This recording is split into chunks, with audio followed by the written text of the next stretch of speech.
We're not making this video just to hate on Disney. We love Disney. A lot of our content is Disney content. We've been going to Disney since we were young, but we have to share our thoughts on Disney Cruise Line.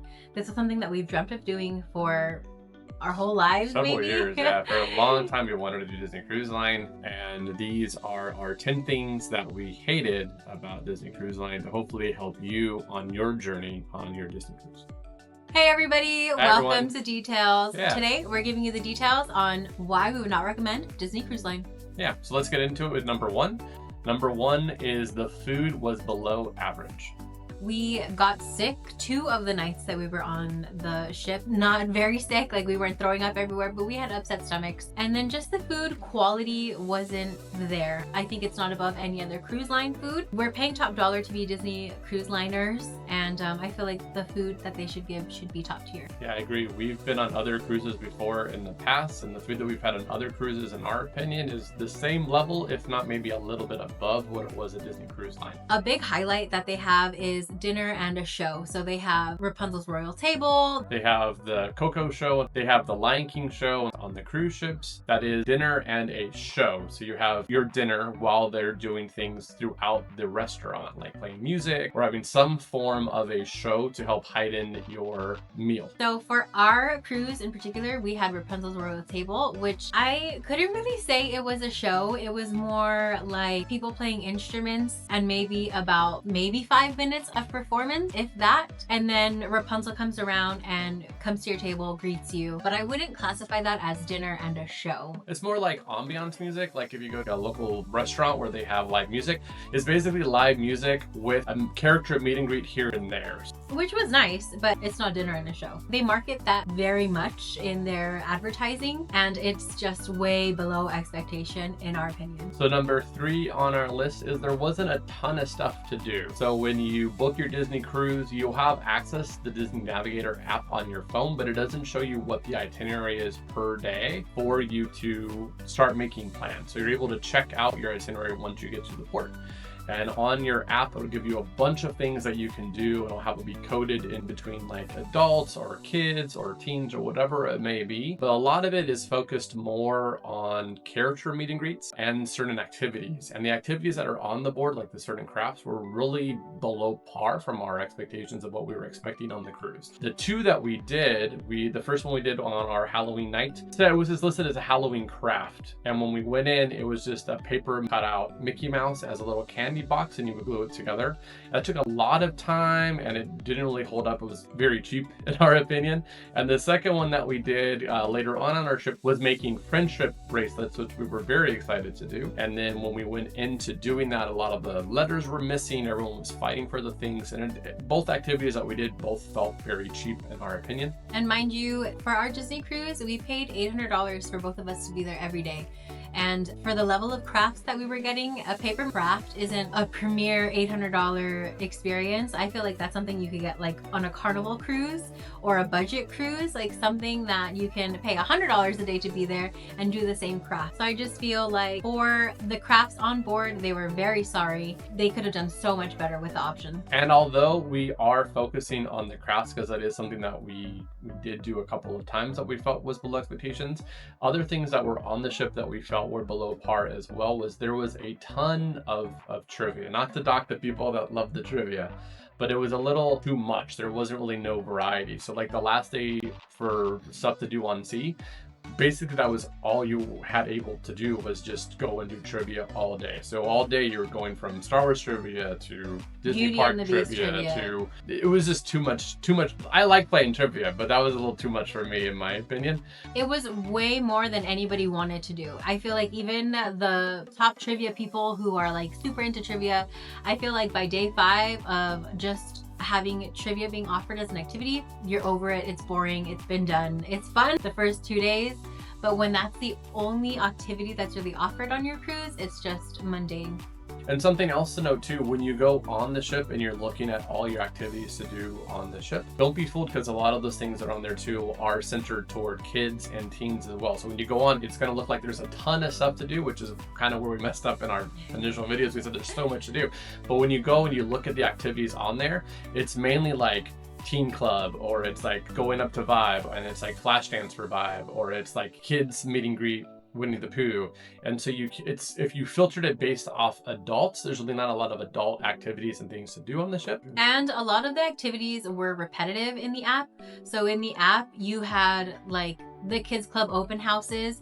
You probably had that maybe 12 times in the 5-day course that we were there. All of the clubhouses, like the Oceaneers Club, all of those little kid clubs, they have a lot of open houses that are continuously open throughout your cruise. So how many times are you gonna go see the Oceaneers Club? You know what I mean? So definitely a lack of activities. Next on our list is Halloween.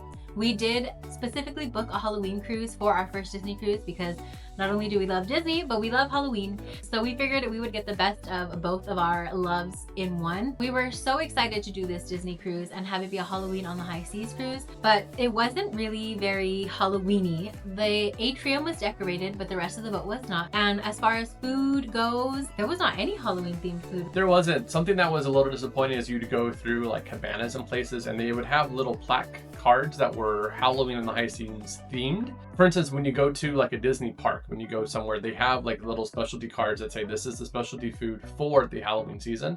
So we were expecting that when we went on the cruise ship, but that really wasn't the case. It was almost like they didn't have enough tags and they just printed them on a Halloween on the High Seas tag. The only thing that I can say that was specific to Halloween on the High Seas when it came to food was on the last day, they did have a presentation to go and be able to make spider cake, but that was not something that was ever given on the ship. I feel like that was kind of an afterthought for a Halloween on the High Seas activity. So I was really bummed. I thought there would be a lot more specialty food offered. Like if you go to Disneyland, there are things that you can only get during Halloween season that's going to be offered just that one time of year, and it may only be offered only that year.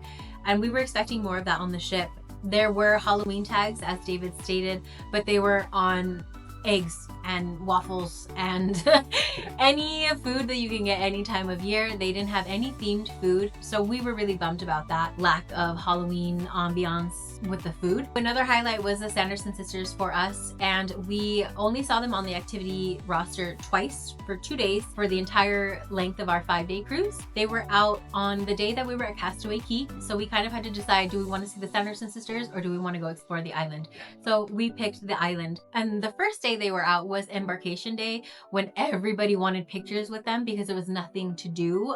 So the lines to see them were insanely long, and they're only scheduled to be out for 15 minutes. Whoever gets in line in that 15-minute slot that they're scheduled to be out, that's whoever gets to see them. But the lines are ridiculously long, and we were very disappointed with that because you have the costumes and you have the employees to be in them. Why not have them be out every day on a Halloween of the High Seas cruise? It would have lessened the frustration with people waiting in line forever to see them, and just given a better ambiance to the cruise, I feel. Something else that I want to make a note of is doing content for Disneyland and Walt Disney World. We have been to the Halloween parties, and part of the expectation was going on this Halloween on the High Seas was being able to go and trick or treat, which is something we really enjoyed doing because as adults, you kind of can't trick or treat. So going on the cruise ship, we were expecting like on the parties, you would have a bag of candy, and the bags at the Halloween parties are filled to the max. Yes. You have way too much candy. And we were kind of expecting the same thing. You did go online, you do get a little bag of candy, and you have 4 different spots on the ship you can go to and trick or treat. But the thing that was annoying was once we filled up our bag from those 4 stations, you maybe had a quarter of the bag filled. The expectation that Disney does in the parks did not carry over to the same expectations that they have on the cruise. And that goes to say the same thing for the trick-or-treating stations themselves. They were just a table with a bucket and people handing out candy. Nobody was in costume, there was no decorations, not even a pumpkin. The level of effort that Disney put into these Halloween cruises is just zero, pretty much. They could have done a little bit more effort with everything, in my opinion, but with the very, very basics is handing out candy on Halloween night and decorating your little candy station or having a character there in costume, doing something. We're paying a lot of money to be there and we're not getting that elevated Disney experience. Number 5 on our list is the popcorn. This one upset me so much. This really, yeah. This one got to me. So if you don't know, part of the big marketing thing that Disney does is on your Disney cruise, you can go and see a Broadway-style show. One of the things that was disappointing is you had to go and pay for your popcorn before the show, which I understand, you know, like if you go to a movie or whatever, you're going to pay for the concessions. But it also felt a little ridiculous that we're spending $800 a day to go on a Disney cruise, that we would have to pay $10 or whatever it would be for popcorn. For popcorn, it literally costs cents, and you cannot give that to your guest. I'm paying $400 a day to be there. He's paying $400 a day to be there, and you cannot give us popcorn. That one upset me. That went through me. At dinner, you can order Shirley Temple, and it is included. You won't have to pay extra. It's not a specialty drink at dinner. But if you order it anytime outside of dinner on the boat, you will have to pay for it. So I just feel like if it's gonna be free, make it free. It's 7-Up and some grenadine. It doesn't cost you that much money. So the next one on our list is the water slides. That was a big appeal for me. I was super excited to go and do the aquadunk, but a couple things that were a little annoying with the water slides is the water slides were like never really open.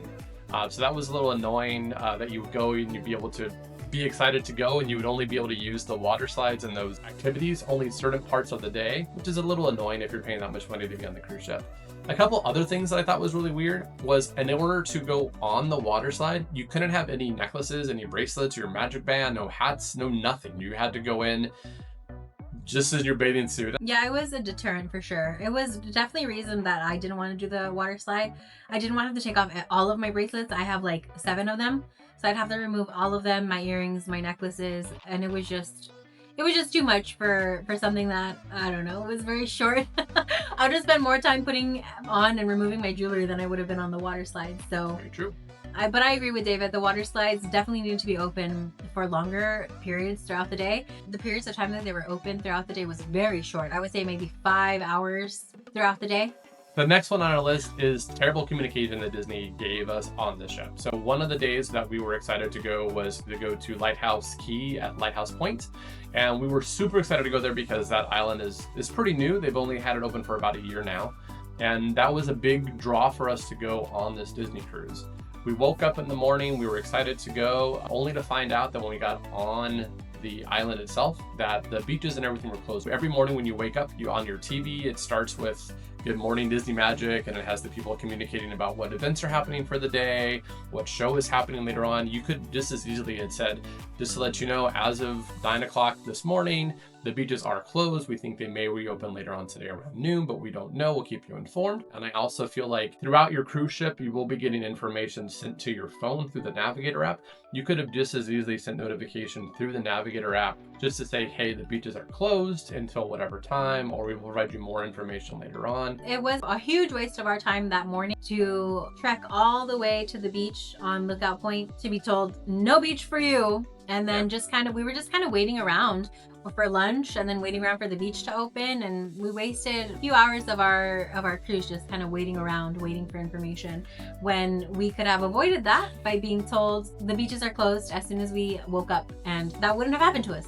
But I feel like that could also extend to other numerous things, like something that everyone that has gone on a Disney cruise would tell you, those Disney churro waffles are like the best thing on the ship. And the thing that's annoying is they don't let you know what day it is going to be on the ship. You just kind of have to go to Cabanas every morning to figure it out. For us, it was the very last day of our cruise, which was the day at sea day, that we were able to enjoy that.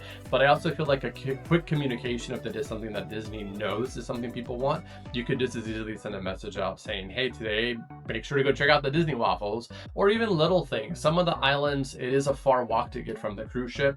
They do offer golf carts that you're able to use, like if you are elderly or you do need help getting to the tram stop.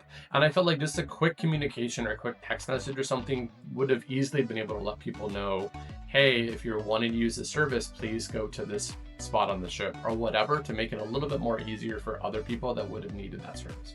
Yeah, so Disney needs to just up their communication when it comes to what's closing, what's happening. Because if we would have missed Mickey Churro Waffle Day, that would have been But luckily, we just happened to be in Cabanas that morning and saw, hey, the waffles are here. So we were fortunate enough to get them. Okay, so next on our list is a complaint about not being able to see the activities being offered until you're on the ship. So you really don't know what to plan for, what's gonna happen, what day, until you step foot on the ship and that's kind of inconvenient. It is a little annoying, especially when you have so much buildup that you're so excited for the trip, right? You're checking your Disney Navigator app every day. You're counting down the days. You really have no idea what day you're going to be going to Lighthouse Point or Nassau or anything like that. So it's a little annoying. So for instance, day number 1, you get on the ship, you're able to check your itinerary on your phone to see what's happening. And there is a lot there, but a lot of it is open houses or come check out the spa for a spa raffle, just little things like that. And I kind of feel like it would be more beneficial to at least release your itinerary maybe a week before. So at least you can have a general idea to go in heart, the things you like and what you don't like. But I also felt like it was a little tricky when we got on the ship and we were seeing people talk about like, oh, what is the drink of the day going to be tomorrow? How can I find the drink of the day? What is the menu going to look like at Rapunzel's table tomorrow night? Things like that. I just feel like if you allow people to be able to access that information sooner, it would help them to prepare and then maybe have a better plan moving forward of what is something they really want to do on their cruise and what is something that they could skip. Next on our list is the crowds. The ship is crowded. There are so many people there, so many kids, and I feel like it's a little bit too much, especially when there's a lack of activities to do. So on the one activity that you have for Beauty and the Beast trivia, there's no seats, so you have people standing.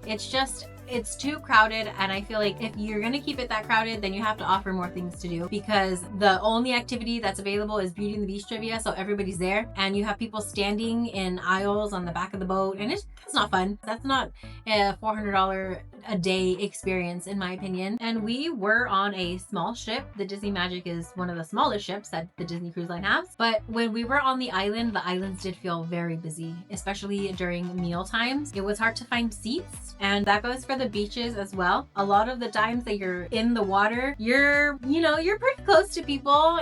You have a good sized beach, but there's just so many people that if you are having a conversation, you're in earshot of 3 other people having conversations. So lack of space is definitely an issue. I don't know how that island does it with bigger ships, because it was very crowded on the Magic, and that's one of the smallest ships. I'm very hesitant to do a bigger cruise ship and go to those islands for that reason, because it was already busy with the Magic. And finally, our final topic is we felt like the value was just not there. Like we've been saying a couple times throughout this video, it cost us $400 per person to be on that 5-night cruise. Per day. We both do not feel like the level of food was there, the level of entertainment was there, the level of customer service was kind of hit or miss in our opinion, and we just felt like the value of it was not really there. So if you're watching this video before you go on a Disney cruise, just kind of keep that in mind, that if you are spending those big amounts of money, just know that the expectation that you're expecting may not be something that is going to be delivered to you. Will we do another Disney cruise? Probably. I would say yeah, but are we super excited to do it like we were for this one? No. I was very let down on our first Disney cruise, and I just feel like if I have the same experience on another one, it's going to really tarnish the Disney Cruise Line experience, because I can do a twice as long cruise for that price and go to Europe for that price. So I just feel like Disney needs to really elevate their game, since they're charging so much to the guests. And it's just, I don't know, it's not worth it. Emily and I are huge Disney fans. Like we said at the beginning of the video, we've been raised here in Southern California, so we've gone to Disneyland and Disney World throughout our entire lives, and I felt like my expectation was not there. I think the expectation that they present to you from their commercials and the marketing, your expectation is super high up, and they just didn't deliver. For the amount of money that I spent to go on my Disney cruise, I could spend a week in Disney World and have a better experience there, doing more attractions, having better food, and I just feel like I did not get that in my Disney cruise, and I'm a little upset and frustrated for spending that much amount of money to not get what I was expecting on my cruise. Yeah, we did have high expectations because it's Disney. And it's Halloween. It's Disney and it's Halloween. So I feel like that's a big thing. You go all out in your parks and your hotels when it's Halloween. You expect you would have that same expectation and care that you would have for your cruise ships as well, and that just was not there. It wasn't there. So overall, we were pretty disappointed. We're not eagerly awaiting our next Disney cruise like we were this one. We do have a deposit paid already for another Disney cruise, but we haven't booked it yet. We're not super thrilled about what our experience was on our last Disney cruise. So we'll probably give it one more shot. We'll see if we have to edit this video after that cruise, but as of now, we would not recommend Disney Cruise Line. Thank you for watching this video. Please remember to like, comment, and subscribe, and let us know if you have had similar expectations on a Disney cruise or what things you would want to know for other first-time cruisers to help better their experience in the comments down below. And let us know how crazy we are for paying $800 every day to be there. Pretty crazy. Definitely pretty crazy. Please like and subscribe, and we'll see you in the next one. Bye. Bye.